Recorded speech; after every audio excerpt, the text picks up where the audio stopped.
16문부터 19문까지는 22일차를 참고하시기 바랍니다. 그러면 어떻게 하나님의 공의를 만족시킴으로써 인간을 하나님의 형벌에서 구원할 수 있겠습니까?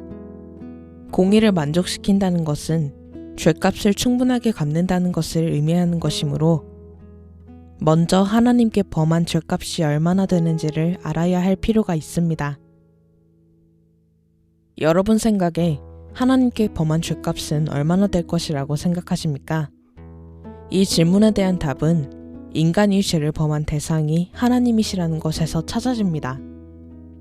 어떤 사람이 한 국가의 왕의 명령을 어김으로써 왕권을 부정하고 부인할 경우에도 죽음으로 다스려진다면 하나님을 부정하며 반역한 죄의 값은 마땅히 죽음으로 다스려져야 할 것입니다. 그런데 인간의 왕은 피조물에 불과한 자이지만 하나님은 전지전능하시며 온 우주를 창조하신 분이시며 지혜와 영광이 무한하신 분이심을 기억할 필요가 있습니다. 인간에 대한 죄값은 육체의 죽음으로 다 갚겠지만 하나님에 대한 불순종의 죄값은 육체의 죽음만으로도 다 갚을 수 없습니다.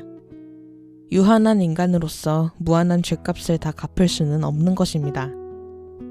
어떻게 하나님의 공의를 만족시킴으로써 인간을 하나님의 형벌에서 구원할 수 있겠습니까? 답은 하나이니 곧 무한한 죄값을 다 치를 수 있어야만 합니다. 우리 인간 중에는 의인이 없으니 누가 다른 사람의 죄값을 치러주겠습니까? 혹시라도 단지 가정을 하여 하나님을 바르게 공경하여 심판을 받지 않을 어느 사람이 있다고 하여도 그가 자신을 구할 수 있을 뿐 다른 이들을 어찌 구원할 수 있겠습니까? 하나님의 영원한 심판 아래 놓인 인간에게는 소망이 없습니다. 그 까닭은 첫째는 인간의 죄를 대신 짊어줄 인간으로서 의인인 자가 없다는 사실이며 둘째는 혹시라도 그런 의인이 있다고 가정해도 그 어떤 인간도 다른 이의 죄값을 짊어줄 만한 의의 가치를 가지고 있지 못한다는 사실입니다. 그렇다면 하나님의 영원한 심판 아래 놓인 인간이 어디에서 소망을 찾을 수 있겠습니까? 인간의 죄를 대신 짊어질 참 인간이면서도 완전한 의인인 중보자가 있어야 합니다. 그런데 그 중보자는 다른 많은 이들의 죄값을 치러줄 무한한 의의 가치를 이룰 수 있는 분이어야 합니다. 그러한 중보자가 없다면 인간에게는 그 어디에서도 소망을 찾을 수 없습니다. 다른 많은 사람의 죄값을 대신 치를 수 있으며 또 하나님의 의의 기준에 비추어 완전한 의와 생명을 획득하여 우리에게 돌려주실 수 있는 중보자라면 그분은 참 하나님이셔야만 합니다. 그러나 누가 참 하나님이시며 동시에 참 인간이고 또 의로우신 중보자이겠습니까? 여러분은 이 질문에 대한 답을 아십니까?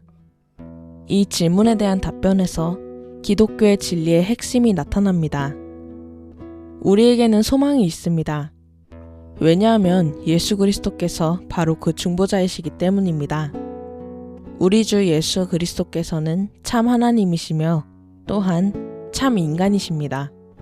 그리고 예수님께서는 우리에게 지혜와 의로움과 거룩함이 되셨으며 또한 죄값을 대신하여 치러주셨습니다. 이 사실을 깨달아 알고 예수님을 믿으면 구원을 받습니다. 이것이 복음입니다. 이 비밀을 어떻게 알 수 있겠습니까? 그것은 거룩한 복음의 말씀을 담고 있는 성경에서 압니다.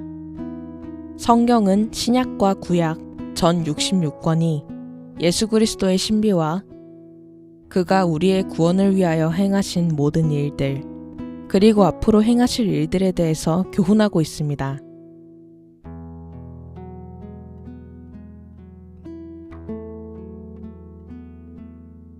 나는 오직 주의 인자하심을 의뢰하여 싸우니